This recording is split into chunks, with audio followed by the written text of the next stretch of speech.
Secret Society by Tony Harriman, read by the author.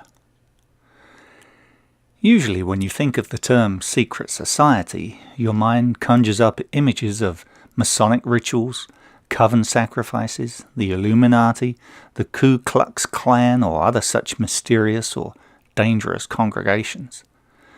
You don't normally think of Christians as belonging to a secret club.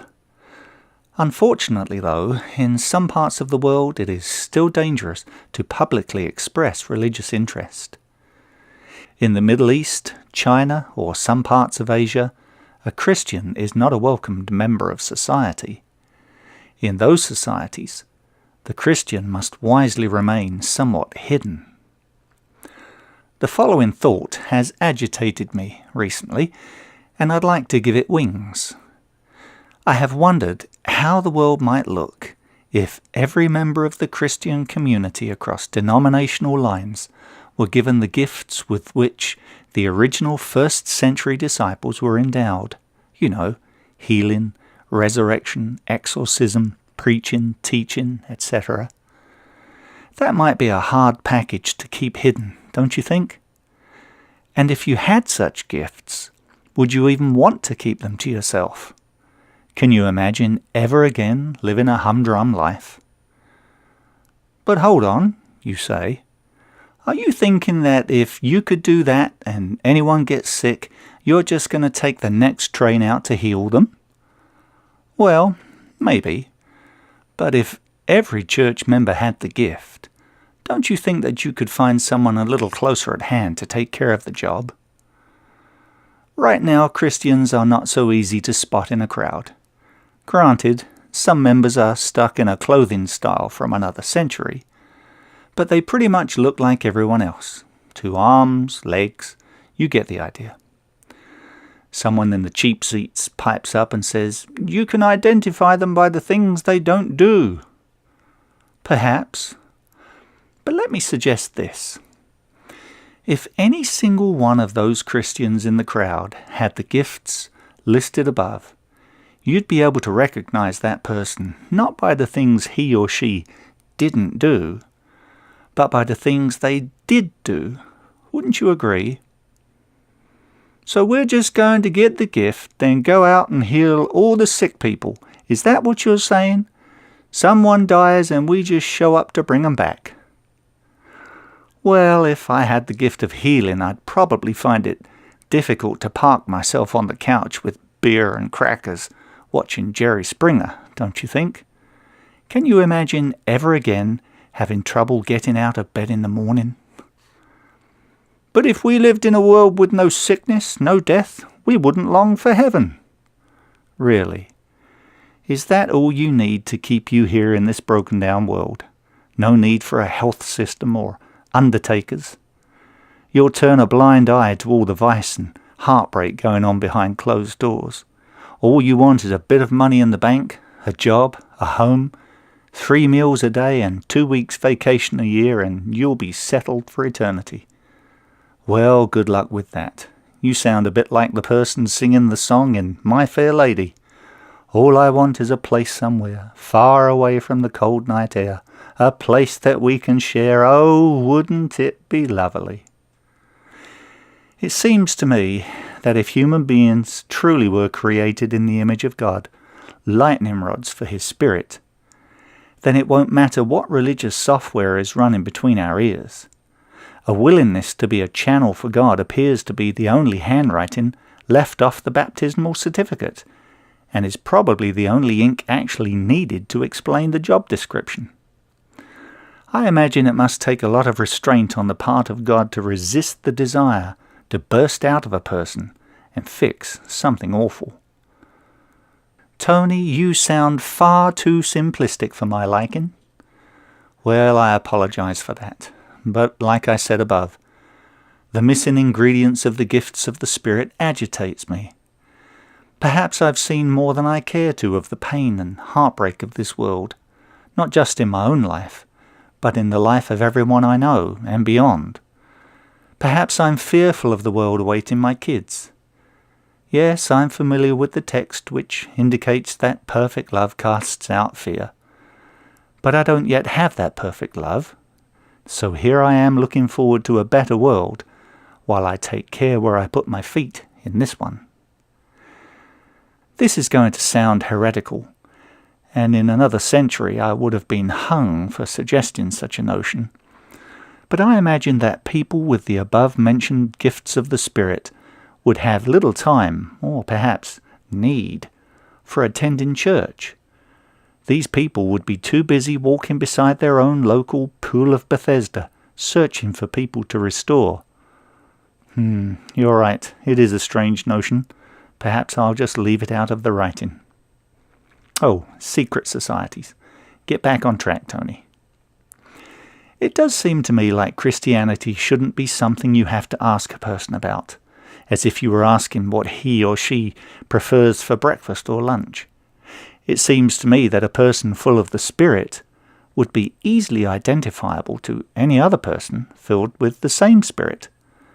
Just like when you go to Europe and get around a tour group visiting Paris, London or Rome. German-speaking people eventually gravitate toward each other, as do the French, the English, Italians, etc. As soon as they open their mouths, it becomes clear how you can communicate with them. A Spirit-filled individual will have a speech and a presence about them that might be completely unobserved by the general populace.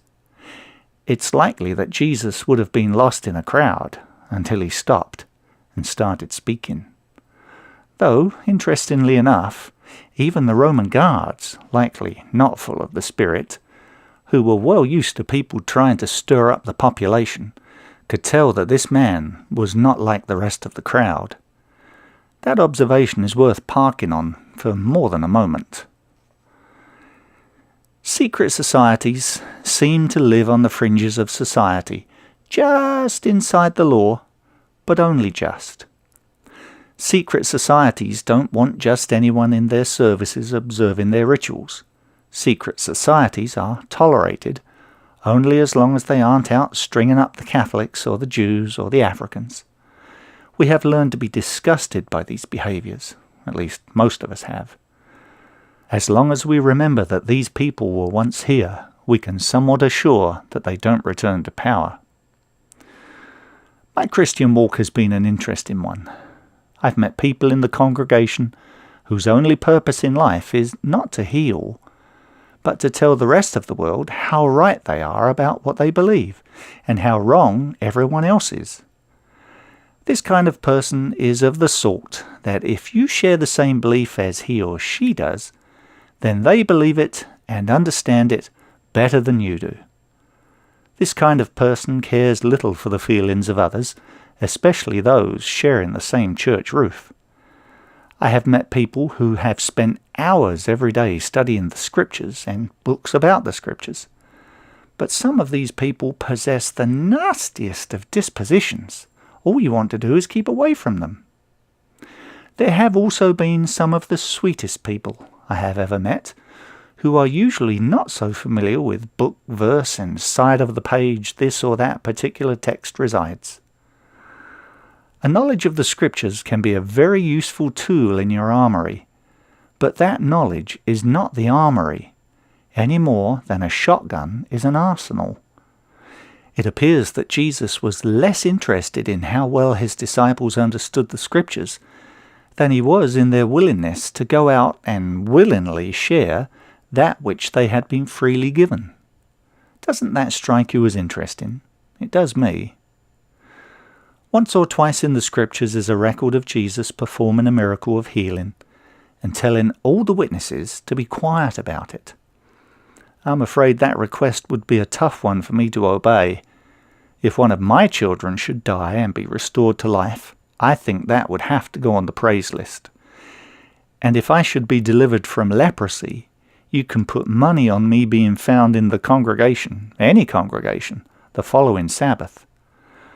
When Jesus' disciples were filled with his Spirit, there was no way that fact was going to be kept secret. But the pouring out of the Spirit of God was only temporary. The Spirit is not in the world today. We must wait for the promise of the latter rain. Yes, I've heard that. and I honestly believe that notion should bother you like it bothers me. What portion of Scripture shall we extract to prop up our reality? I have attended countless anointings of sick people who didn't get better. Those of us in the room called upon God to heal each unfortunate soul. We quoted the Scripture which asserts that the prayer of a righteous man availeth much, and the sick still didn't get better. It took me a while to realize that there isn't a man or woman on the planet that is able or ever has been able to fulfill that requirement. The only person that can fill the shoes of the righteous man is the same man that was the only individual qualified to cast that first stone at the adulteress. But occasionally it seems that prayers are answered. The sick do get better. Why didn't they have to wait for the promise of the latter rain? What uncommon privilege was theirs? Were they healed by chance? Did their deliverance come as a surprise to God? Did it have nothing to do with God at all? Why did the Spirit work here and not there? Well, of course, we don't know exactly. Some things we'll just have to wait and have them explained to us. The Spirit of God does appear, for the time being, to be somewhat of a well-kept secret, but I have a notion that this condition of things is about to change. As a closing thought, perhaps we should consider that one of the best evidences we have that Jesus is not on the planet today is the fact that you don't know where he is.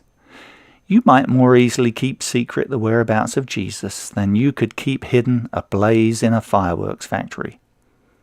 On the other hand, though not here in person himself, there appears to be nothing secret about the society of Jesus. And that's just my take on it.